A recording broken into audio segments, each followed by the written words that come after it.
OBC आरक्षित जे लोक असतील त्यांना ओपन मध्ये येता येणार नाही का? मराठा ओबीसीत गेले म्हणूनच तुमच्या बुडाला आग लागली का? हा मुळात प्रश्न आहे. पण फडणवीस साहेब फक्त जाहिरात करताय, हमने इतना दिया हमने उतना दिया. अण्णासाहेब पाटील मधून मराठा उद्योजक केले. साहेब एवढं खोटं बोलणं सोडून द्या. मराठा जर डोक्यावर येऊन बसले ना, तुमचं अवघड होणार आहे तिथे. उन्हाचा पारा 44 अंश सेल्सिअसच्या वर आहे. जर आमच्या या मराठा समाजाच्या जीविताला काही धोका निर्माण झाला तर याची संपूर्ण जबाबदारी या निर्लज्ज सरकारची असेल. किती वेळेस आपण नेहमी आपण आंदोलनासाठी बसणार आहोत. हे सरकारने यावर दबावतंत्र तयार करून सरकारला आपण सळो की पळ करून सोडलं पाहिजे. नेपाळ सरकारचा नेपाळ केला पाहिजे आता. नमस्कार, मी संतोष साबळे. आपण पाहतात लेट्सअप. जरांगे पाटलांनी आज अंतरवाली सराटीमध्ये एक राज्यव्यापी बैठक आयोजित केली होती आणि त्या बैठकीला महाराष्ट्रभरातून मराठा मोर्चाचे समन्वयक आणि मराठा बांधव मोठ्या संख्येने उपस्थित होते. अशातच माझ्यासोबत आता राज्याच्या मराठा क्रांती मोर्चाच्या महिला समन्वयक ऍडव्होकेट सुवर्णाताई मोहिते आहे. ताई, आज पुन्हा जरांगे पाटलांनी 30 तारखेला आमरण उपोषणाचा इशारा दिला. एकंदरीत याच्याबद्दल काय भावना आहे आणि जरांगे पाटलांनी हा उपोषणाचा इशारा का दिला असं काय सांगाल याच्यात? सरकारने एक मराठ्यांच्याच विरोधातच म्हणता येईल तो जी आर काढला की ओबीसी आरक्षित जे लोक असतील त्यांना ओपन मध्ये येता येणार नाही का? मराठा ओबीसीत गेले म्हणूनच तुमच्या बुडाला आग लागली का? हा मुळात प्रश्न आहे. आणि दुसरा प्रश्न असा आहे की आमचे अजितदादा गेले त्यानंतर सारथी महामंडळ आणि अण्णासाहेब पाटील महामंडळाचा निधी थांबवला गेलेला आहे. ते महामंडळ पोरकं झालेलं आहे. त्या महामंडळातले काही 35 विद्यार्थी परदेशात शिक्षण घेत आहे. 6 महिन्यापासून त्यांना स्कॉलरशिप नाहीये. गोरगरिबांच्या पोरांचे हाल चालू आहे. पण फडणवीस साहेब फक्त जाहिरात करताय, हमने इतना दिया हमने उतना दिया. अण्णासाहेब पाटील मधून मराठा उद्योजक केले. साहेब एवढं खोटं बोलणं सोडून द्या. मराठा जर डोक्यावर येऊन बसले ना, तुमचं अवघड होणार आहे तिथे. एकंदरीत मराठा समाजानं अनेक आंदोलनं केले, अनेक उपोषणं केले आणि त्या आंदोलनाच्या तुम्हीही साक्षीदार आहात. तर एकंदरीत काय सरकार मराठाच्या बाजूने मराठ्यांचा छळ करते असं तुम्हाला वाटतंय का? सरकारने मराठ्यांना वेगळं करण्याचा प्रयत्न केलेला आहे. मराठा आणि ओबीसी वाद लावलेला आहे. ओबीसी बांधव सुद्धा आपल्या सोबतच आहे. पण 4-5 डोके जे हाके सारखे, वडापाव वाघमारे सारखे जे लोक आहेत ना, किंवा मग धनंजय मुंडे सारखे लोक त्यांनी हाताशी धरले सरकारने. आणि हे का दाखवतात की मराठा समाज हा ओबीसीच्या विरोधात आहे. ऍक्च्युली ह्या ओबीसी नेत्यांनी सुपारी आणलेली मराठा आणि ओबीसी मध्ये वाद लावण्याची. याच्याबद्दल तुम्ही अनेकदा आक्रमक होता, अनेकदा बोलता आणि तुम्ही सरकारतर्फे याच्यासाठी काही प्रश्न मांडले का, उपस्थित केले का? सारथी महामंडळ आणि अण्णासाहेब पाटील महामंडळाच्या बाबतीमध्ये मी माझ्या मुलाखतीद्वारे सुद्धा सरकारला प्रश्न केलेले आहेत की आजपर्यंत निधी का दिला गेलेला नाही. अजितदादांनी शब्द दिला होता. अजितदादांनी 1,500 कोटीचा अण्णासाहेब पाटील महामंडळ निधी सुद्धा मंजूर केलेला होता. मग तो वितरित का केला गेलेला नाहीये?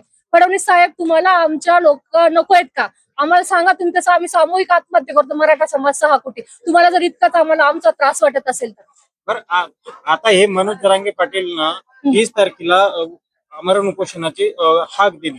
यामध्ये महाराष्ट्रातून मोठ्या प्रमाणात मराठा समाज अंतरवालीच्या दिशेने दाखल होणार आहे. तर याच्यात जर काही आता कोटीना मराठा समाज येणार आहे आणि गरमीचे दिवस आहेत, याच्यात काही अनुचित प्रकारही घडू शकतो. कोणी असं गरमीना कोणी हे काही होऊ शकतं. याची सर्वस्वी जिम्मेदारी कोण घेणार?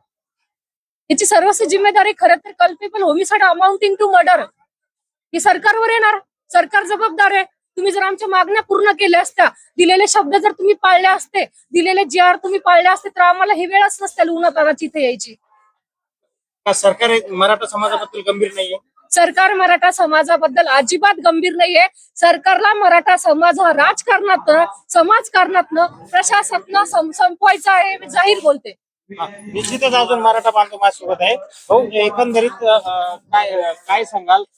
जरांगे पाटलांनी 30 तारखेच्या आंदोलनाची हाक दिली आहे, तर तुमची याच्याबद्दल काय भूमिका आहे? तुम्ही वारंवार या आंदोलनात येत आहे, अंतरवालीमध्ये येत आहे, तर नेमकं आज जरांगे पाटलांनी पुन्हा उपोषणाचा इशारा दिला आहे सरकारला 30 तारखेला. सरकार याच्याकडे गंभीर्याने बघेल का? हे बघा, आतापर्यंत आंदोलनं भरपूर केलीत. आतापर्यंत आम्हाला वेगवेगळ्या प्रकारचे जी.आर दिले. मुंबईहून आलो, सगळ्यांनी गुलाल उधळला. सरकारने आम्हाला फसवण्याचं काम त्या विखे मंत्र्यातर्फे केलेले. जरांगे पाटलांनी ज्या वेळेस समाजाला हाक दिली, लाखो करोडो मराठा अंतरवाली सराटी असेल, मुंबई असेल आणि ज्या ठिकाणी जरांगे पाटील हाक देतील त्या ठिकाणी हजर झालेला आहे. आता 30 तारखेला आम्हाला यायची वेळ येते, हे मराठा समाजासाठी दुर्दैव आहे. त्याचं कारण या सरकारने मराठा समाजाला फसवलंय. सरकारला वाटत होतं जरांगे पाटलाच्या पाठीमागून हा मराठा समाज सुटत चाललेला आहे. जरांगे पाटलाचं मराठा समाजावरचं वर्चस्व कमी होत चाललेलं आहे. पण आज तुमच्या चॅनलच्या माध्यमातून तुम्ही संपूर्ण महाराष्ट्राला फक्त जरांगे पाटलाच्या हाकेला साथ देण्यासाठी लाखो मराठा समाज कालपासून या आंतरवाली सराटीमध्ये दाखल झालेला आहे. आज जरांगे पाटलाच्या हाकेला साथ देण्यासाठी हा मराठा समाज या ठिकाणी आला. 30 तारखेला महाराष्ट्रातील कानाकोपऱ्यातील, जिल्ह्यातील, तालुक्यातील, गावातील, खेड्यातील संपूर्ण मराठा समाज संपूर्ण आपल्या कुटुंबासहित या आंतरवाली सराटीत दाखल होणार आहे. आणि आंतरवाली सराटीत येत असताना उन्हाचा पारा 44 अंश सेल्सिअसच्या वर आहे.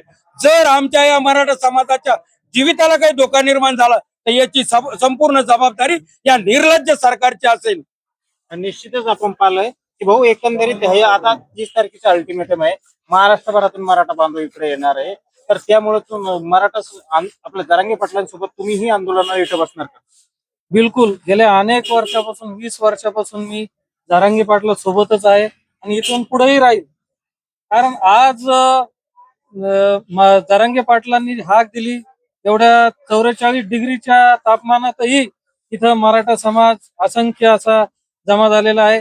आणि 30 तारखेला न भूतो न भविष्यती मराठा समाज हा इतिहास करत आलेला आहे आणि इथून पुढे इतिहास होणार. निश्चितच 30 तारखेला इतिहास होणार. निश्चितच दादा, जरांगे पाटलांना हा जो 30 तारखेला जो अल्टिमेटम दिलेला आहे, सरकार याच्यात गांभीर्याने दखल घेत नाही. अनेक वेळा वारंवार त्याच्यावर टीकास्त्र होत आहे की मराठा समाजाचा कुठेतरी हा छळ चालू आहे, मराठा समाजाची एक मजाक उडवली जाते असं वाटतं. आज बोलतोय आपण जर बघितलं तर जी फसवे जी आर जे सरकार आपल्याला देत आहेत, हे जी आर नेहमी आम्हाला आंदोलन बसण्याची का वारंवार बसण्याची वेळ येते. काहीतरी आमच्या समाज बांधवांपर्यंत ते पोहोचत नाही. जरांगे पाटील ते योग्य दिशेने घेऊन जात आहेत, पण सरकार आम्हाला नेहमी फसवते. आज एवढा समाज इथे एकवटला आहे हे कारण म्हणजे जरांगे पाटील यांचा प्रामाणिकपणा. आणि आज त्यांनी जे समाज बांधवांसाठी जे कार्य केलेलं आहे त्यामुळेच हा समाज बांधव खेड्यापाड्यातील गावगाड्यातील सर्व समाज बांधव इथे आलेला आहे. आणि सरकार नेहमी फसवत असल्यामुळे जरांगे पाटला ही बसण्याची वेळ आलेली आहे. आणि आता ही निर्णायक बैठक असावी मला तरी असं वाटतंय. कारण किती वेळेस आपण नेहमी आपण आंदोलनासाठी बसणार आहोत. हे सरकारने यावर दबावतंत्र तयार करून सरकारला आपण सळो की पळ करून सोडलं पाहिजे. सरकारचा नेपाळ केला पाहिजे आता, हे मी सर्वांना सांगू इच्छितो. निश्चितच आपण पाहिलं की आज आंतरवाली सराटीमध्ये मराठा समाजांच्या भावना तीव्र झालेल्या आहे. तीव्र भावना आपण जाणून घेतलेल्या आहे. आपण पाहिलंय की मराठा समाजाच्या लोकांमध्ये कुठंतरी या भावनेचा दिवसेंदिवस उद्रेक होताना दिसत आहे. हेड्सअप मराठीसाठी संतोष साबळे, आंतरवाली सराटी, जालना.